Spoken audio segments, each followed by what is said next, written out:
고린도전서 16장 5절부터 10절을 펴놓으시고 한번 찾아보세요. 바울이 이 고린도전서를 3차 선교 여행 중에 에베소에서 기록을 했어요. 그러면 이 에베소에서 고린도전서의 편지를 보낼 때 시기가 언제일까요? 8절 가봐요. 8절. 내가 오순절까지 에베소에 머물려 함은, 지금 바울이 어디 있대요? 에베소에 있고, 바울의 계획은 언제까지? 오순절 때까지는 내가 여기 있다가 너희한테로 갈 계획이다 라고 보고 있어요. 그죠? 그러니까 지금 아직 오순절이 이르지 않았다라고 보기도 해요. 맞죠? 그래서 이것을 우리가 사도행전의 역사와 정리를 하고 우리가 한번 했을 때 3차 선교 여행 중 에베소에서 고린도전서가 기록되었구나 하는 것을 알아볼 수 있는 것입니다. 이 고린도전서를 바울이 쓴 편지를 고린도 교회에다가 전달해 준 사람은 누굴까요? 10절에 봐요. 디모데가 이르거든. 그죠? 디모데가 이르거든. 너희는 조심해서 그로 두려움 없이 너희 가운데 있게 하라. 이는 그도 나와 같이 주의 일에 힘쓰는 자입니다. 디모데가 바울이 디모데를 거기에 보냈구나. 가면 디모데 편으로 이 고린도 전서가 기록되어서 전달되었겠구나 하고 우리가 짐작해 볼 수 있어요. 그죠? 그리고 다시 고린도전서 1장으로 갑시다. 오늘은 바울이 이 에베소에서 사역을 하고 있는 동안 고린도 교회에다가 편지를 보내게 된 이유가 무엇인가 하는 것을 우리가 한번 알아보려고 합니다. 자, 결과적으로 고린도전서의 내용을 쭉 보면 고린도 교회에 어떤 문제가 발생했다는 것을 알게 됐어요. 이 고린도 교회에 어떤 문제가 발생해서 그 소식이 누구에게 전달되었어요? 바울에게 전달되었고, 바울이 이 문제를 자기가 가기 전에 편지를 통해서 좀 바로잡아야겠다라고 판단을 해서 이 편지를 보낸 거예요. 그런데 바울이 이 소식을 어떻게 알게 됐느냐 보면 여기 보세요. 고린도전서 1장 11절 바울이 이렇게 말합니다. 내 형제들아, 글로에의 집 편으로 너희에 대한 말이 내게 들리니. 자, 바울이 지금 어디 있어요? 에베소에. 그런데 고린도 교회 소식을 어떻게 알게 되었어요? 고린도에 있었던 글로에 집의, 그죠? 글로에라는 사람이, 그죠? 편지를 보낸 거예요. 누구에게? 바울에게. 그리고 고린도 교회 지금 상황이 이런 일이 벌어졌습니다. 고린도 교회에 지금 이런 문제가 발생했습니다. 어떻게 하면 좋겠습니까? 바울에게 도움을 요청한 거예요. 그래서 바울이 편지를 이 문제에 대해서 해답과 고린도 교회에다가 답을 써서 보낸 거예요. 이해되시죠? 그래서 고린도 전서를 읽어보면 그 배경과 내막들을 짐작할 수 있는 내용들이 나와요. 이 고린도 교회 사정을 누가 알려줬다? 글로에라는 사람이 바울에게 알려줬구나. 그래서 바울이 그 문제를 바로잡고자 편지를 써서 누구 편으로? 디모데와 에라스도 편으로 고린도 교회에다가 보냈구나. 여기까지, 그죠? 그러면 고린도 교회에 발생한 문제가 무엇인가를 쭉 보면 되겠죠, 그죠? 자, 시간상 우리가 다 살펴볼 수는 없어서 제가 정리한 내용을 가지고 좀 했으면 좋겠어요. 글로의 집에로부터 이 소식을 듣고 회답을 보내게 되는데, 얘기를 들어봤더니, 자, 1장부터 6장까지 보면 이런 문제가 발생합니다. 첫 번째, 파벌 문제예요. 파벌 문제, 즉 고린도 교회가 사분오열이 된 거예요. 제가 지난번에도 간략하게 말씀을 드렸는데, 자, 그 문제가 여기도 속해져 있어요.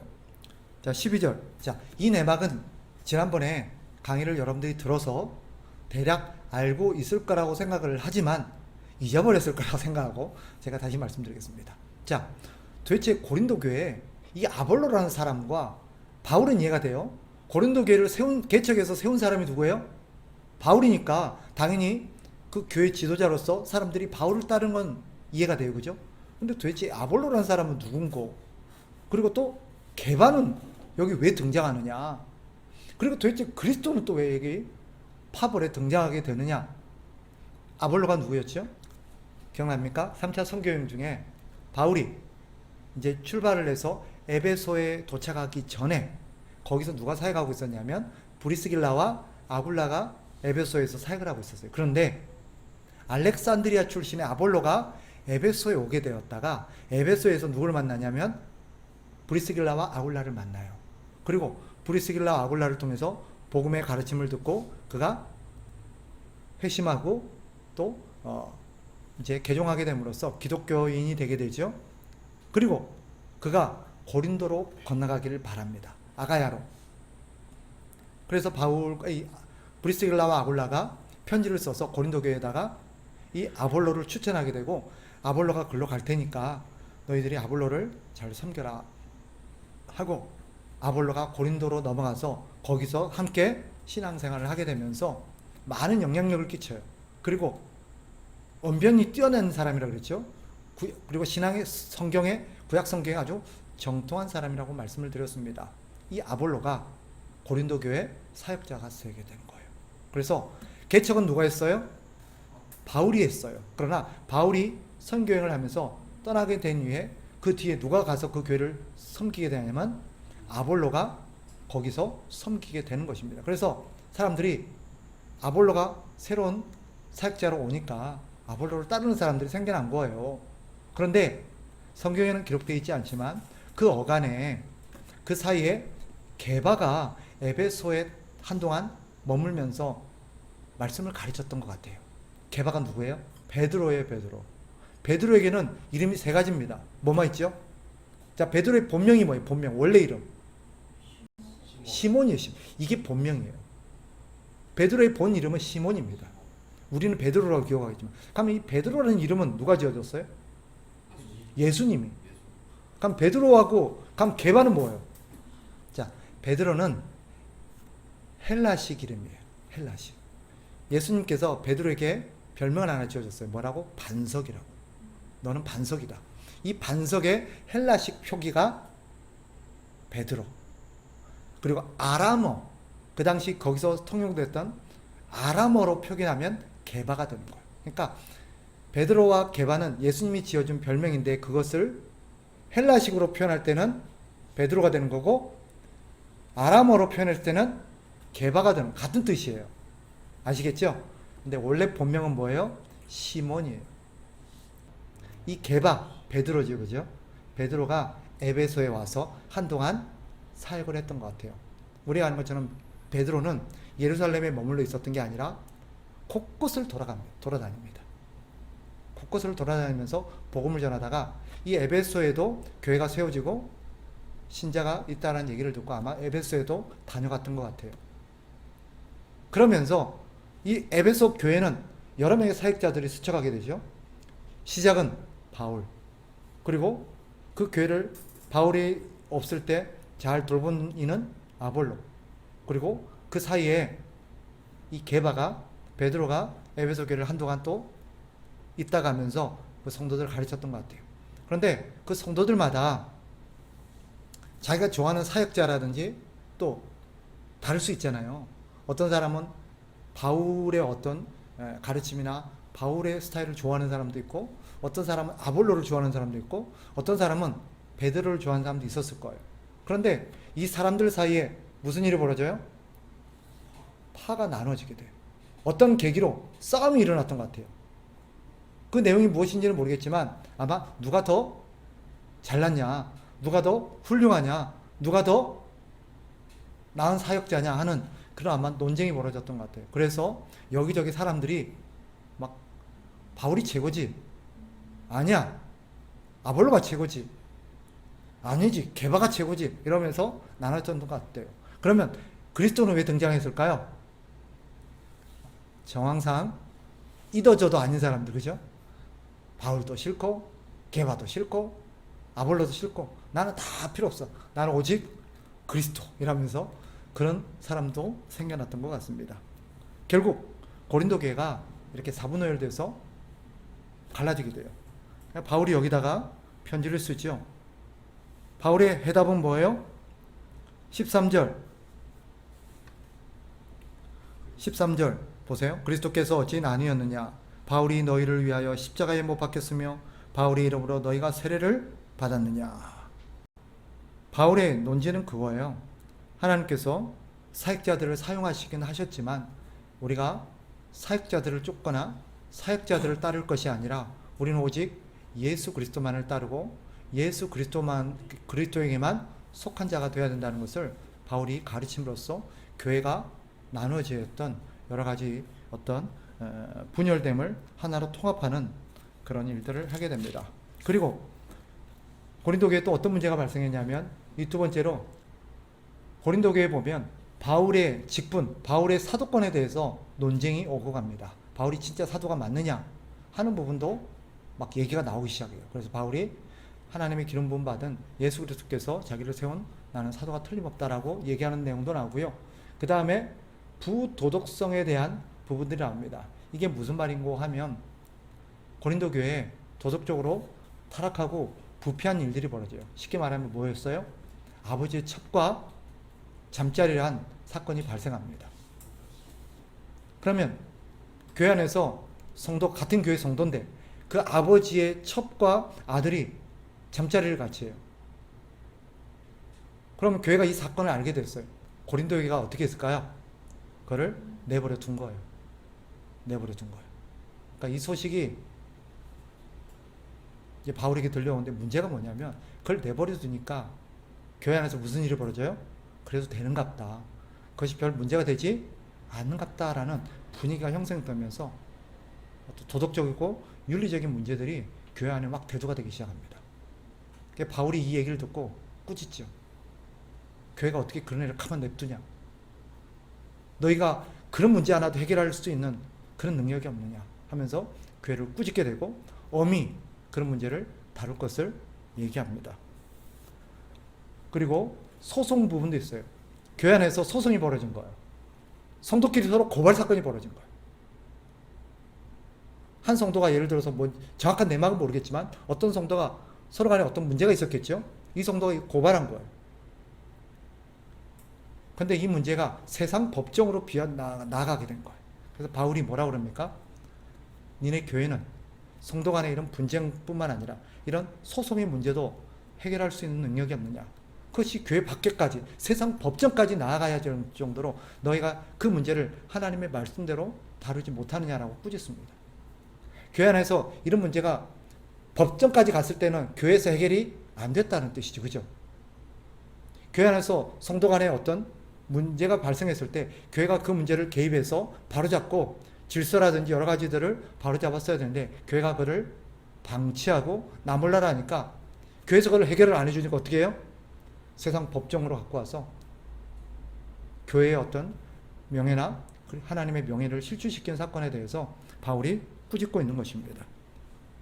그리고 6장 이하에도 비슷한 어떤 사건들이 발생하게 돼요. 그리고 이제 7장부터 16장까지 어떤 문제가 또 발생하냐. 이번에는 편지로 물어본 내용들이에요. 바울에게 여러 가지 문제를 또 물어봅니다. 이런 문제에 대해서 물어본 것을 바울이 너희들이 물었던 이 문제에 대해서는 내가 이렇게 답을 한다라는 방식으로 대답을 하는 것입니다. 첫 번째, 결혼 문제예요. 고린도 교회 안에 이 결혼 문제가 또 이렇게 시끄럽게 대두됐던 것 같아요. 이게 뭐냐면 결혼을 해야 되느냐 말아야 되느냐는 거예요. 그럼 왜 이런 문제가 발생했느냐? 자, 고린도 교회에 우리가 복음을 전하고 사람들에게 이제 바울이 성도들을 가르치면서 이제 우리는 마지막 시대를 살고 있고 우리 주님이 곧 오실 거다. 그러니 그때까지 우리는 정신을 차리고 깨어서 열심히 신앙생활 해라 라고 얘기를 해요. 그러니까 정황상 교회 안에 열심히 있는 청년들이 있었던 것 같아요. 열심히 있는 청년들이 이제 홍기가 차서 부모님들이나 자식들이 결혼을 시켜야 될 거 아니에요. 결혼을 이제 시키고 해야 되는데 결혼 안 하려는 거예요. 어차피 곧 주님이 오실 텐데. 또 어떤 문제가 발생하냐면 그 당시 여러분도 아시는 것처럼 초대 교회가 기독교인이 박해를 많이 받았어요. 그죠? 박해를 많이 받았어요. 그래서 지난번에도 제가 말씀드렸습니다마는 자기 혼자 있을 때는 신앙을 지키는 것이 어렵지 않은데 자기 가족들이 결부가 되어 있으니까 자기 신앙을 지켜내기가 쉽지가 않았던 거예요. 이런 어떤 문제가 발생하니까 이 결혼을 해야 될 것인가 말아야 될 것인가 고민이 많았던 거예요. 왠지 결혼을 하자니 왠지 신앙생활에 좀 걸림이 될 것 같고, 결혼을 안 하자니 그것도 뭔가 안 맞는 것 같고, 그래서 이 문제를 바울에게 건의를 합니다. 어떻게 하는 게 좋겠습니까? 바울의 대답이 뭔지 아세요? 바울이 결혼과 관련해서 답을 딱 두 가지를 줍니다. 첫째, 어떤 경우는 결혼하는 게 낫다. 음행의 문제로 인해서 하도 그 사회가 부도덕하고 윤리적으로 하고 뭐 정절을 지키지 않으니까 너희들이 너의 정절을 지키지 못하고 도덕적으로 윤리적으로 타락한 삶을 사느니 차라리 결혼해서 그렇게 어떤 윤리적 성적인 어떤 부분들을 더 이상 부도덕하게 살지 말아라. 그래서 너희가 도덕적으로 윤리적으로 너희가 어떤 성적으로 절제를 할 자신이 없으면 결혼을 하라는 거. 차라리 그것이 죄 짓는 것보다 낫다는 거. 그러나 그러지 않을 자신이 있고 너희가 하나님을 위해서 오롯이 살고 싶은 마음이 있다면 결혼을 하지 않아도 좋다라는 거. 이게 바울의 대답이에요. 근데 교회 안에는 이 말이, 두 가지의 말이 사실은 여러 가지로 와전되고 오해되는 경우도 많이 있었어요. 여기서 등장한 게 뭐냐면 독신은사예요. 독신은사. 독신은사가 뭐죠?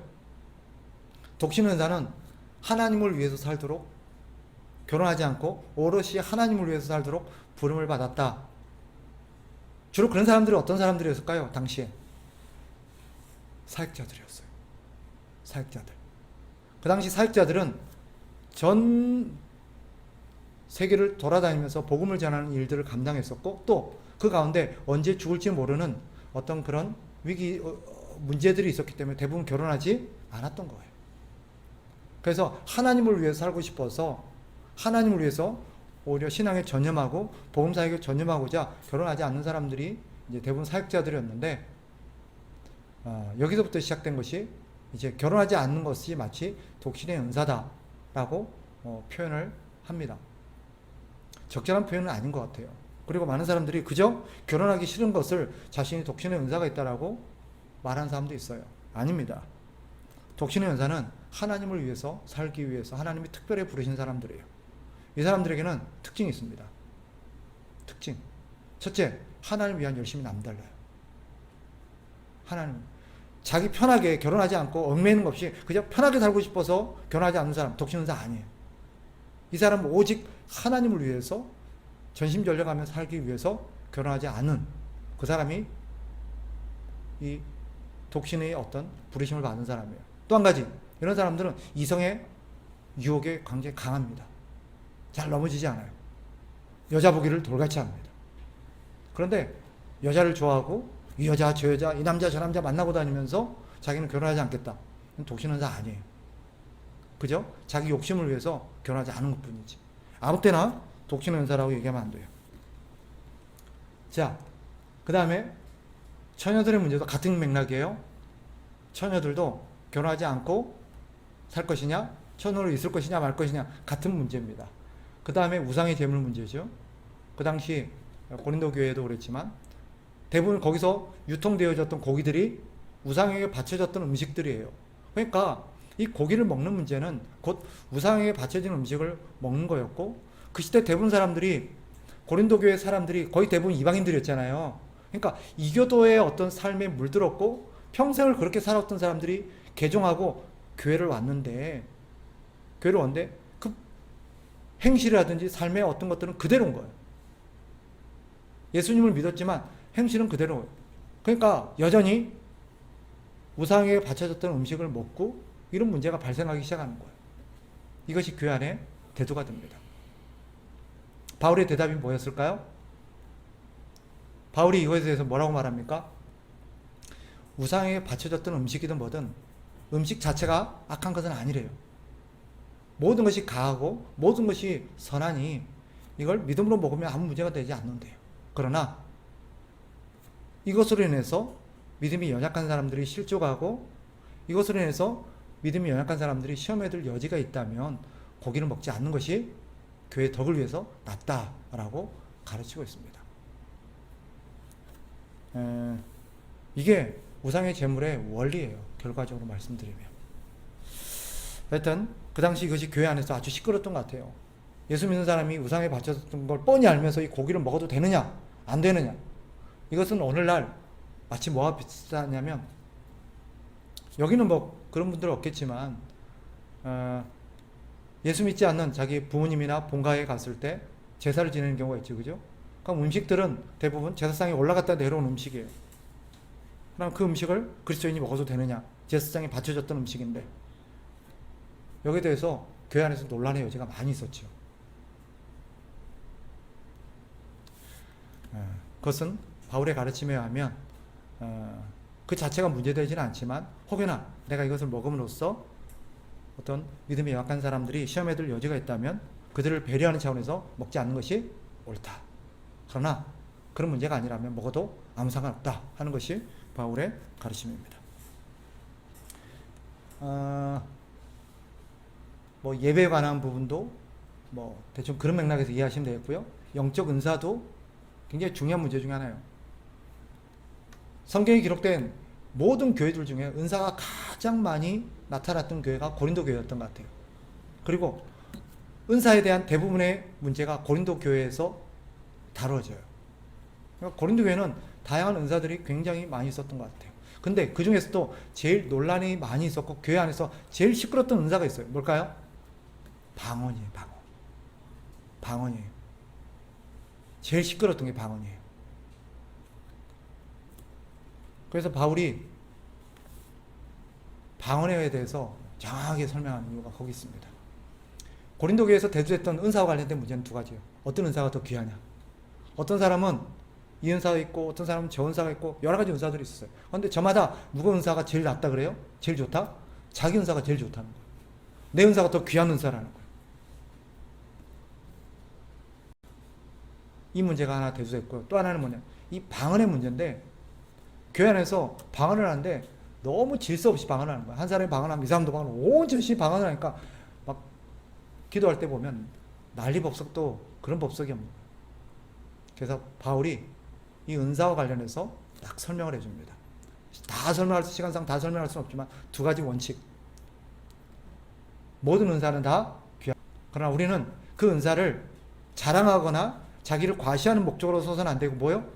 사람들을 사랑하고 사람들을 돕는 목적으로 은사가 사용되어져야 한다 하는 것이 바울의 논지입니다.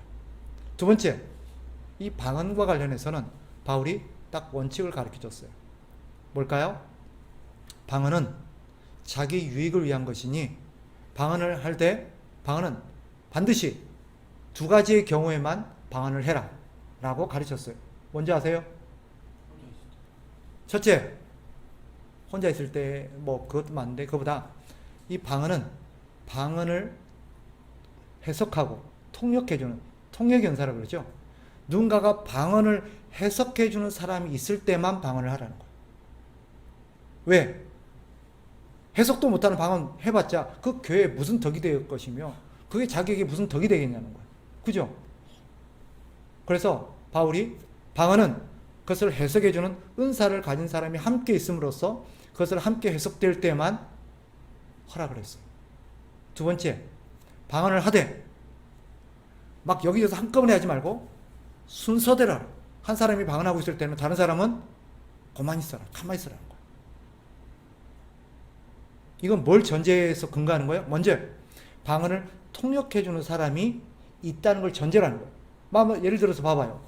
석 집사님이 방언을 막 하고 있어. 옆에 사람이 이제 통역하는 사람이 있어가지고 석 집사님이 지금 방언을 하는 것 내용이 뭔지를 통역해줘요. 근데 갑자기 여기서도 하고 저기서도 하면 통역이 가능하겠어요? 불가능한 거예요. 무슨 말인지 알겠죠?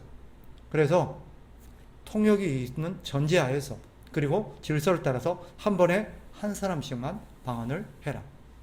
그것은 방언의 목적 때문이에요. 그러나 바울은 더 나아가서 뭘 합니까?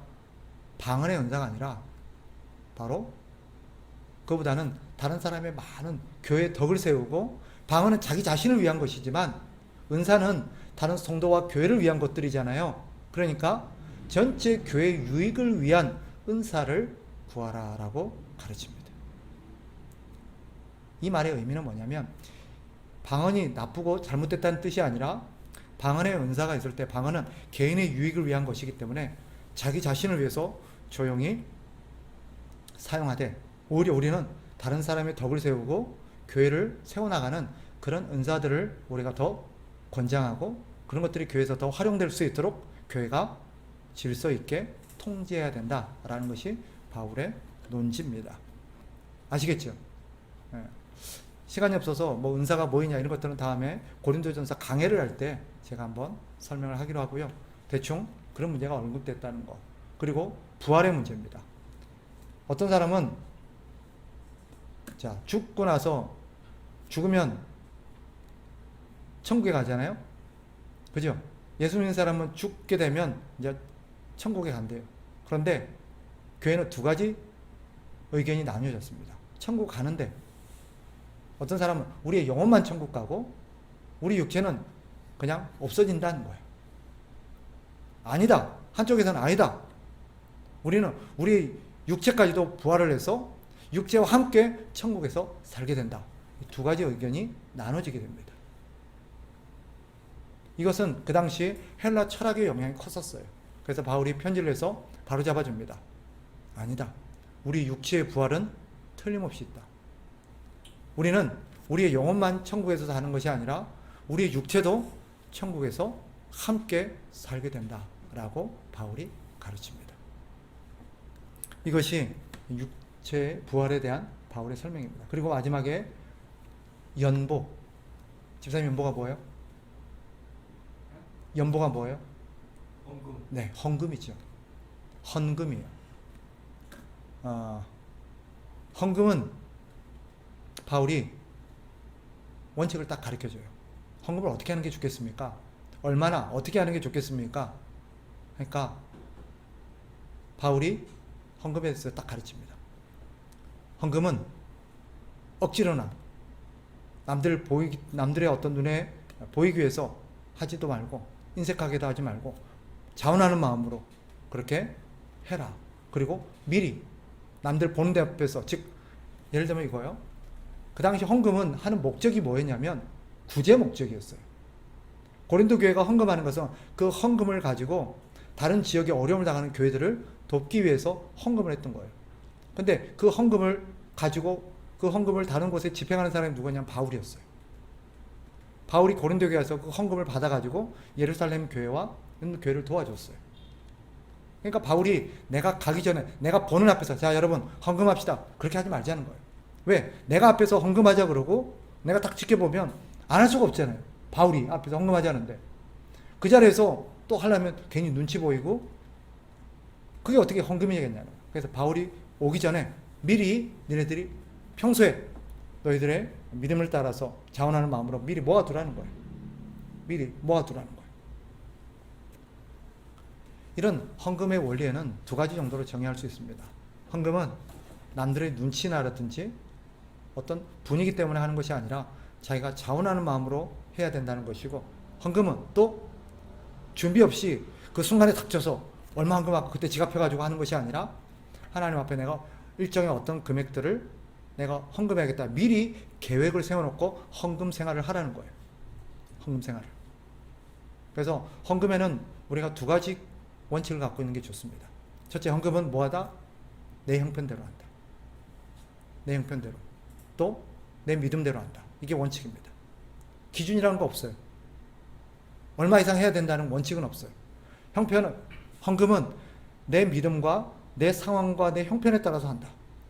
이게 첫 번째 원칙이에요. 두 번째는 뭐예요? 헌금은 내가 미리 순간에 닥쳐서 그 상황에 하는 게 아니라 내가 헌금은 정기적으로 얼마를 한다. 어떻게 한다는 것을 미리 계획을 세워가지고 하라는 거예요. 이게 헌금의 원칙입니다. 바울이 고린도 교회에다가 제시했던 문제가 이겁니다. 고린도 교회는요, 당시 초대교회 중에 가장 하나님으로부터 은사를 많이 받은 교회이기도 하지만 가장 문제가 많았던 교회이기도 합니다. 근데 고린도 교회의 문제들은 오늘날 우리 시대 교회들에게 나타나는 문제 그대로입니다. 그대로예요. 그래서 바울이 이 고린도 전서를 기록하면서 고린도 교회 상황이 하는 것들을 우리가 엿볼 수 있는 대목이고, 바울이 이 문제를 어떻게 바로잡았는가 하는 것들도 우리가 아울러서 조금 짐작해 볼 수 있는 대목이고, 또 우리가 이 고린도 교회 문제를 통해서 우리의 신앙을 한번 되돌아보는 것도 우리에게 유익하리라 생각합니다. 오늘은 여기까지 하겠습니다.